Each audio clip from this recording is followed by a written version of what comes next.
Magandang gabi po sa inyong lahat. Complete the sentence. The gospel is preached to the...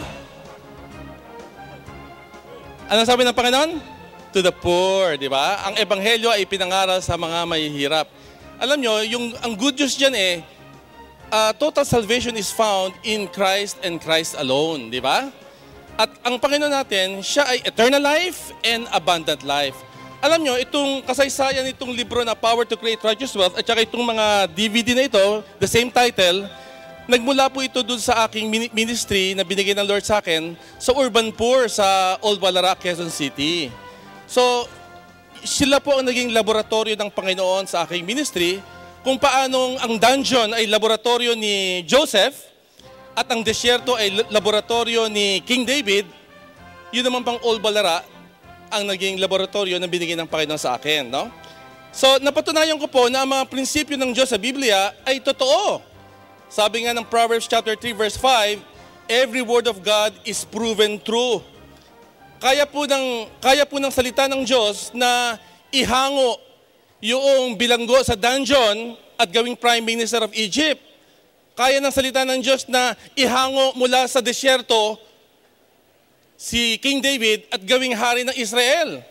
At kaya rin pala ng salita ng Diyos na ihango yung mga urban poor mula sa squatters area at gawin silang mga matagumpay na negosyante at mga generous givers sa mga Filipino churches sa araw na ito.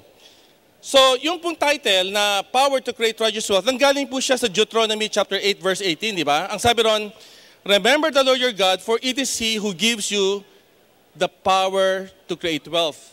Or the power to produce wealth, ang sabi ng Bible.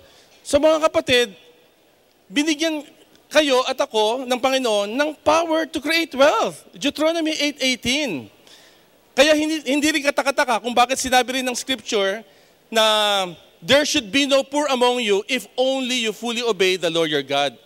Sabi ng Biblia yun, wala dapat manatiling mahirap sa atin kung susundin lang sana natin ang turo ng Panginoon sa Biblia.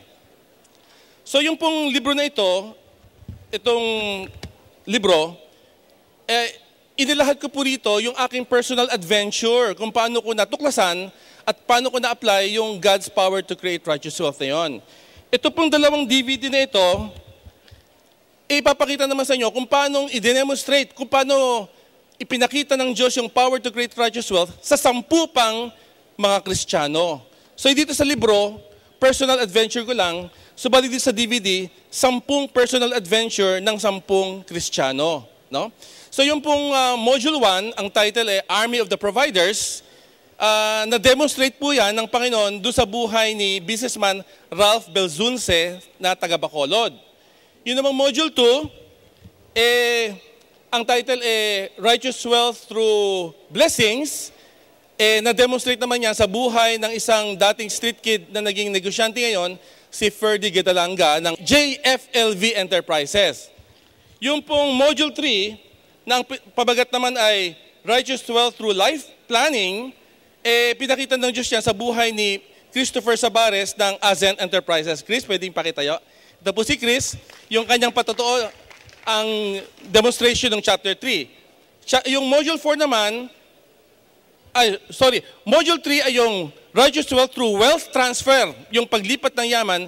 Sa buhay po yan ni Miss Perla Herodias, ma'am, taga Novaliches Unida Church. Salamat po ma'am for coming. Nandito rin po yung kanyang husband at 2 magagandang anak, no? Si Pastor Rainer at saka si Rachel, yung ating #1 soprano sa Philippines ngayon. Yung Chapter 4, yung life planning si Chris, ay yung Module 4, Righteous Wealth Through Work Ethics, na-demonstrate ito sa buhay ni Mr. June Maximo ng URC. Wala po siya rito ngayon. Yung Module 6, Righteous Wealth Through Savings, na-demonstrate po yan sa buhay ni Brother Ed Romero ng PLDT. Brother Ed, dito po, yan po si Brother Ed ng PLDT. Thank you for coming, Brother Ed. Yung Module 7, Righteous Wealth Through Business, na-demonstrate po yan sa buhay ni Brother Bobby Sanchez ng DNC Trading. Ito po si Brother Bobby Sanchez. Yung pong Module 8, Righteous Wealth Through Giving, na-demonstrate niya sa buhay ng marami. Module 9, Righteous Wealth Through Wisdom, na demonstrate sa buhay ni Architect Joey Hipolito. Nandito po si Brother Joey. Thank you for coming. God bless you. At yung pong last module, Module 10, Building a Godly Empire, na demonstrate po ito sa buhay ni Pastor Rich Conte of Victory Churches of Asia. So, wala po siya rito, no? So, nagpapasalamat po ako dito sa 10 napakabuting mga Kristiyano na ito for their generosity in sharing their lives with us dito po sa DVD. So, kung nagandahan po kayo dun sa personal adventure na binigay ng Lord sa akin, sa Righteous Well dito sa libro, lalo po kayong magagandahan dito sa personal adventure ng 10 pang mga Kristiyano dito sa 2 DVD na ito. So ang aking pong huling hamon sa inyong lahat, mga kapatid, multiply your godly wisdom. Paramihin nyo yung inyong karunungan galing sa langit sa pamamagitan po ng pakikinig at pag-aaral ng life-changing testimony nitong ating 10 magigiting na mga kapatid na Kristiyano. Makikita yan dito sa ating DVD. Magandang gabi po sa inyong lahat.